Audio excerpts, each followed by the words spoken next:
Ako po si Bryce Erickson Hernandez, dating Assistant District Engineer ng Bulacan 1st District Engineering Office. Ako po ay na-contempt kahapon sa Senate Blue Ribbon Committee.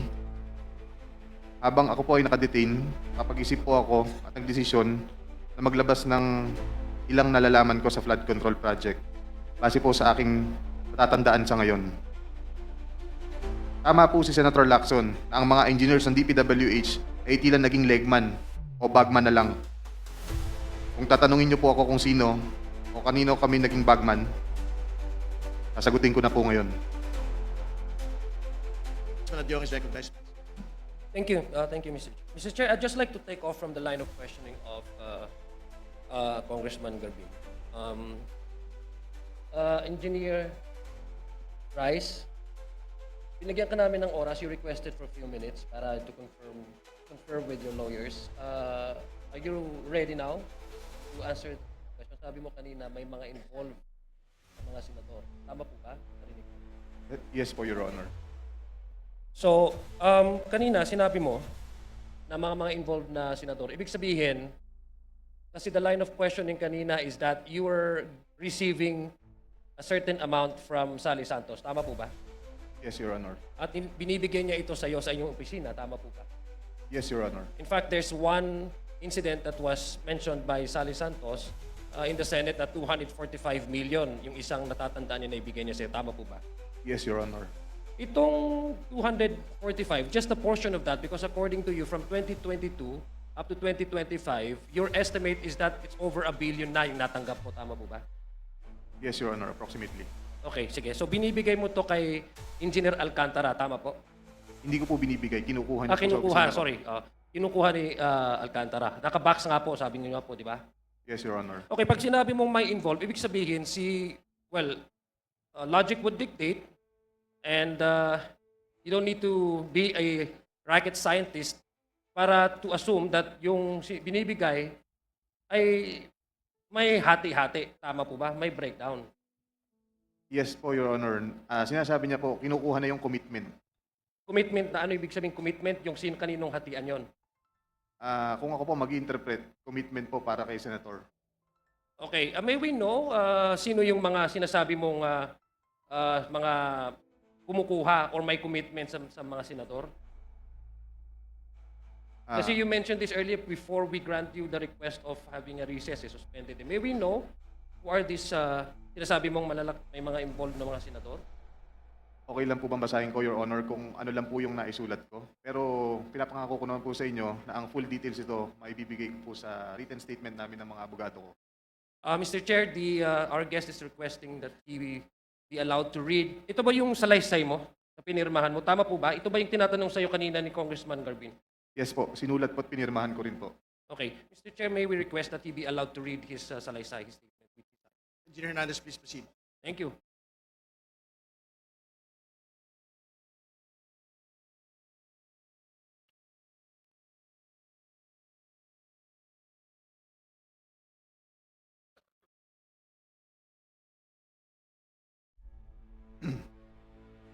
Good morning, Your Honor, Mr. Chair. Ako po si Bryce Erickson Hernandez, dating Assistant District Engineer ng Bulacan 1st District Engineering Office. Ako po ay na-contempt kahapon sa Senate Blue Ribbon Committee. Habang ako po ay nakadetain, kapag-isip po ako at nagdesisyon na maglabas ng ilang nalalaman ko sa flood control project base po sa aking natatandaan sa ngayon.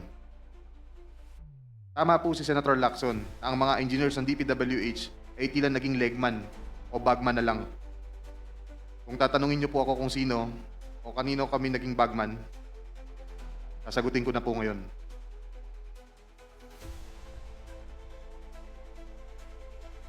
Sabi ni Senator Marcoleta kahapon, ligtas ka na. Hindi po ito totoo. Si Senator Jinggoy Ejercito Estrada, Senator Joel Villanueva, Yusek Robert Bernardo, at D. Alcantara. Si Senator Jinggoy po ay nagbaba ng 355 million ngayong 2025 sa mga ilang projects sa Bulacan.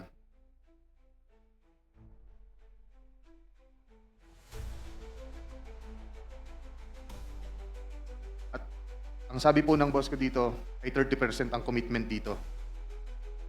Ang mga projects po na to ay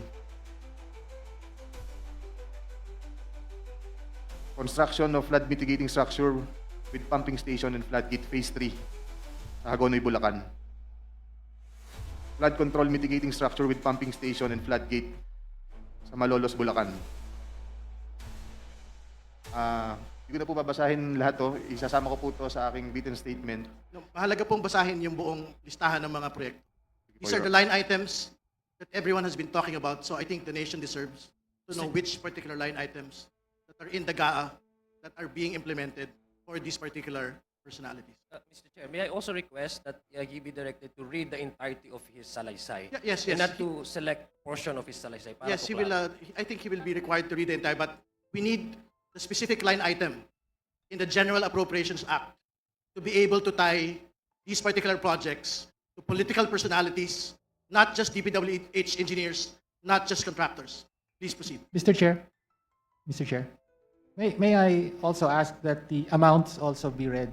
I Yes, think if it's it, important that the public will also know the yes, amounts. if it is available, Engineer Hernandez, please mention the amount as well. Mr. Chair, saglit na interjection lang. After the statement of Sir Bryce, may we have the copy of his statement para po makapagtanong din yung mga members based on his ongoing statement.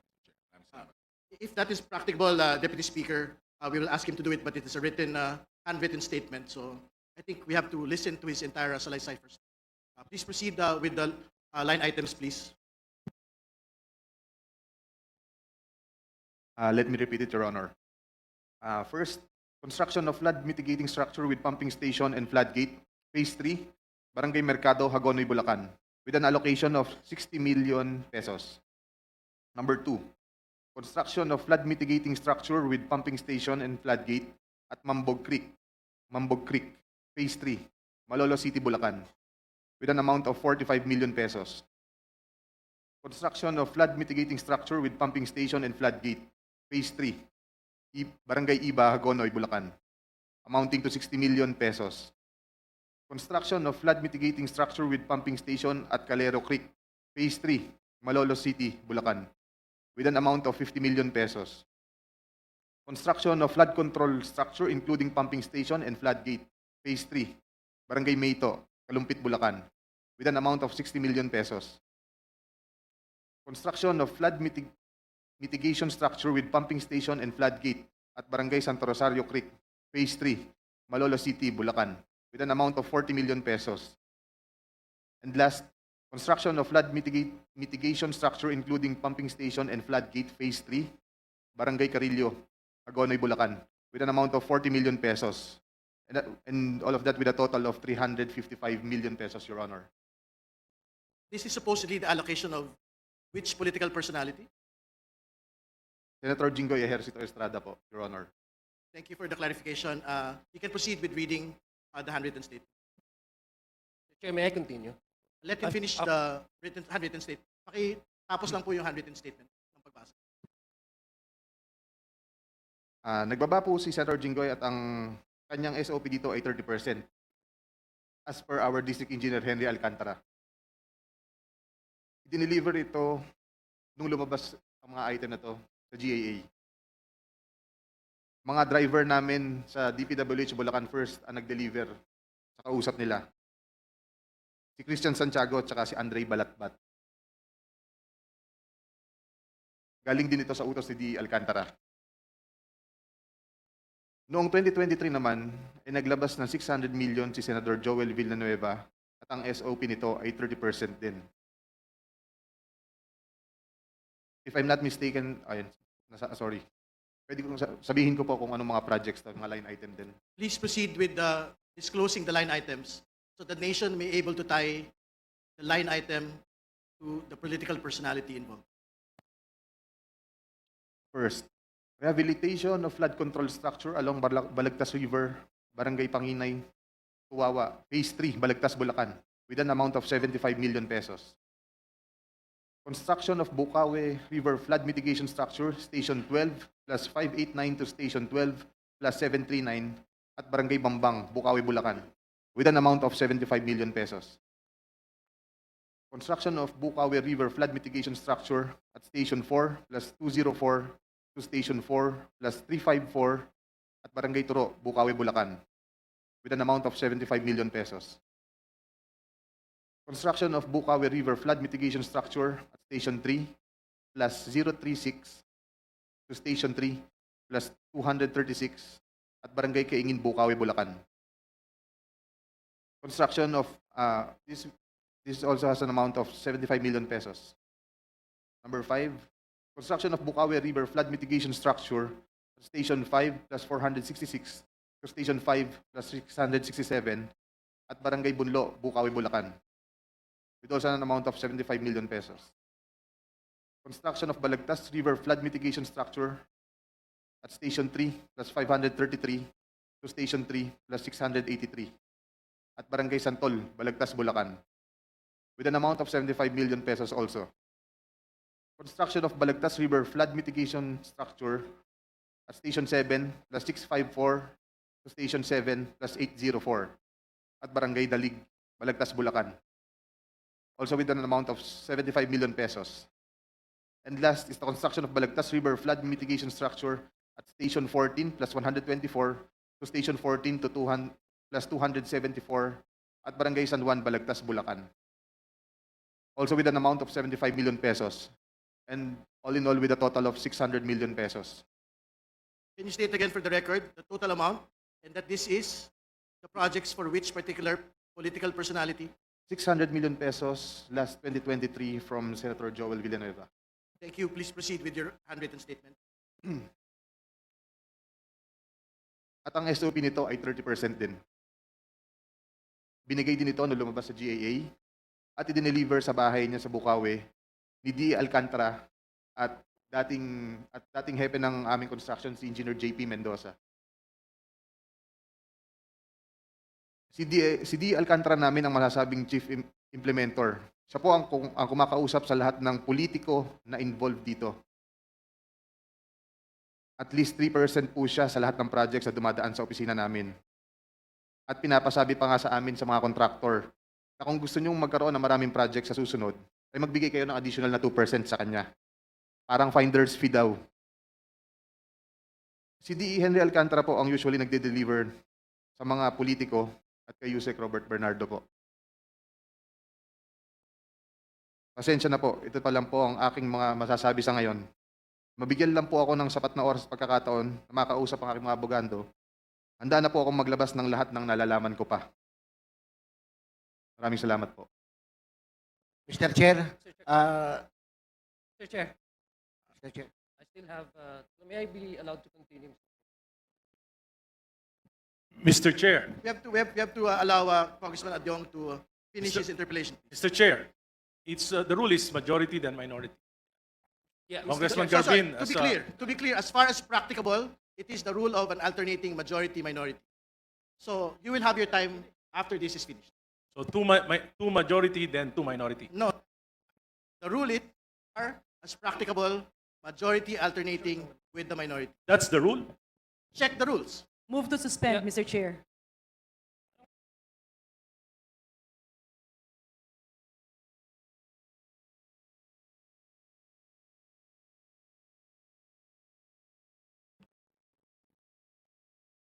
Meeting resumed. Please proceed. Yeah, Mr. Chair, thank you. Para naman, Mr. Chair, hindi tayo magmukhang because we don't also want just as mere allegations, no? We just want to know from our guest, Bryce, do you have a circumstantial evidence that can prove your allegations as indeed these arrangements ay nangyayari? Meron ka bang pruweba, halimbawa, na text man lang or usapan or para at least just to make sure, no, for fairness sake. Your Honor, regarding sa mga text messages, wala po. Lahat po ito, sinasabi po ng aking boss sa akin.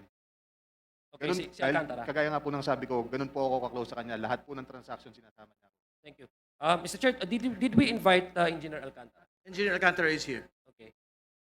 Mr. Chair, may I continue? Mr. Chair, kanina sinabi mo sa unang tanong ng aking kasamaan dito, si Congressman Garbin, na lahat ay kontrolado ni DE Alcantara. Tama ba? Na he wanted you to be his assistant district engineer. Kasi gusto niya kontrolado lahat. Tama ba, Bryce? Yung pagkarinig ko. Yes po, Your Honor. Thank you. Gusto ko lang malaman itong connection with the Sims Construction. Anong year po kayo naging back chairman? So, ibig sabihin si Engineer Alcantara din po ang nagtalaga sa iyo na maging back chairman.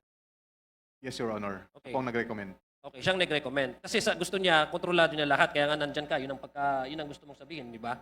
So anong year ka naging back chairman? Kasi, Mr. Chair, I want to know, yung sa base po sa salaysay ni Sally Santos, ito po yung mga ghost projects sa Bulacan na panalunan po ng Sims Construction, Wawaw Construction, ay yung isa pa, Mr. Chair, na kung saan, Mr. Chair, according sa ating data, ay ang naging chairman nito sa pagbibid nitong mga projects, na mga ghost projects, ay chairman nito ay si Engineer Bryce. Gusto ko lang malaman, Engineer Bryce, sabi mo, ikaw yung tinalaga ni DE Alcantara as maging chairman. Ibig sabihin, yung pagkapanalo ng SIMS na connected sa mga ghost project ay ay yung pagbibid nila ay according to Sally ay pre-arranged na, kumbaga, siya nang mananalo. Tama po ba? Yes po, Your Honor.